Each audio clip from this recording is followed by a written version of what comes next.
Hi, welcome back.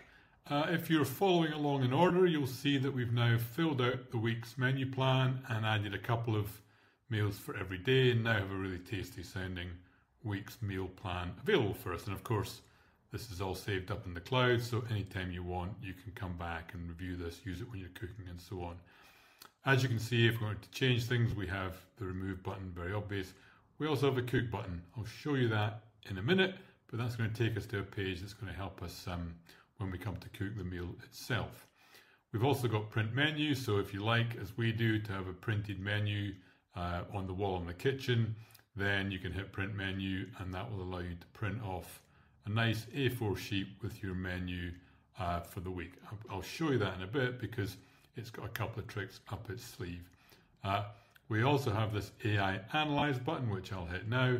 That's going to gather together all the ingredients for all the meals in the week, send them off to AI, and basically come back to you with a nice overview of the week and potentially some suggestions around how you can make that meal healthier for yourself. So you'll see here what those are, and you can hit that at any time as you build up the meal plan over the course of a day or a couple of hours of the week or however you do it. We can also do quite a lot with the meal itself. So if I hit this little button here, you'll see that we expand out to a more detailed view for Friday, October the 4th. And if you remember, when we were picking the salad, it had pretty high calories. So that's really too much for lunch for 4 of us. So I'm going to go in there and say, actually, I just want 2,000 calories, not nearly 3,000, and save that. And what we'll do is automatically work out what that means we need to multiply the things that are on your shopping list by in order to have them properly adjusted for this particular meal. And that's one of the things that will be reflected on the cook page when you come to actually cook the meal. If you use that particular page, that will show you the adjusted ingredients. You can also see here that I've got some rocket. So I've added some rocket to this to have with the meal. I'm also going to add another one and say I want some avocado mayo, and let's say we'll have 100 grams of avocado mayo on that meal. And yeah, I'm going to have to shop for that too because I haven't got any. Actually, I've got some in the cupboard, so I don't need to shop for that.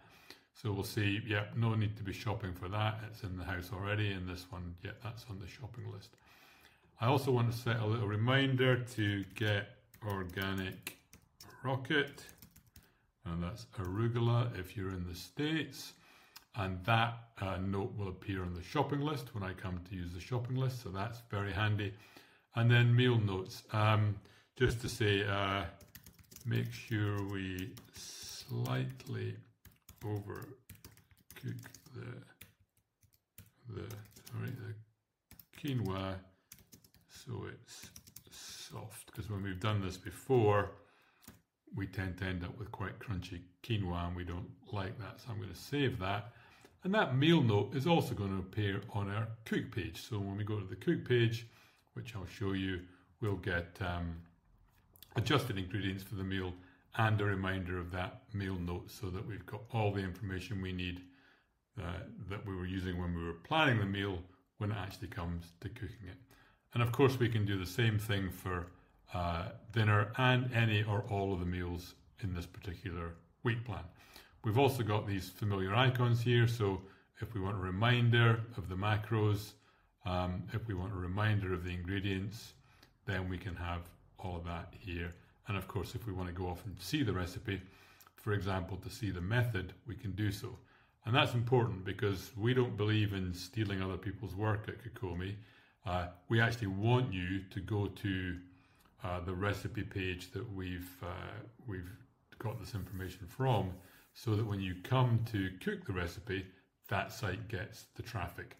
So what we're trying to do is put like a nutrition and easy navigation overlay onto those sites so you can easily find things, but we actually want them to get the traffic. We want you to go to that site when it comes to cook the meal, which is why we haven't put the method onto Kokumi anywhere, because that would obviously mean we would take that traffic from the site, and we certainly don't want to do that.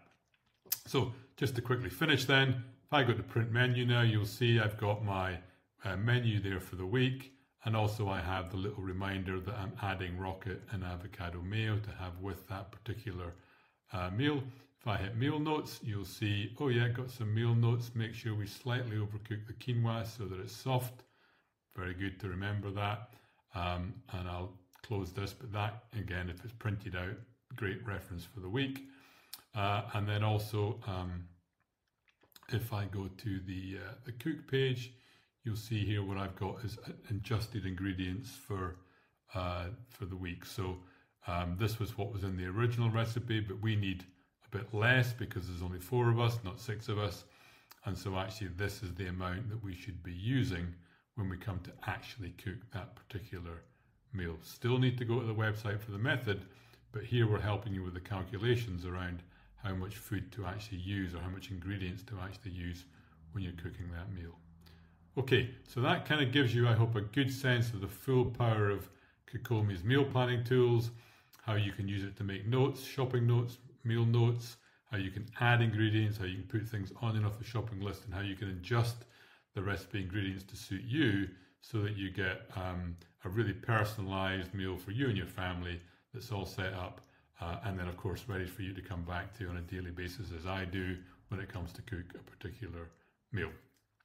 That's nearly it for us. In the final video, we'll just run you through the shopping list and how that all works. But bye for now.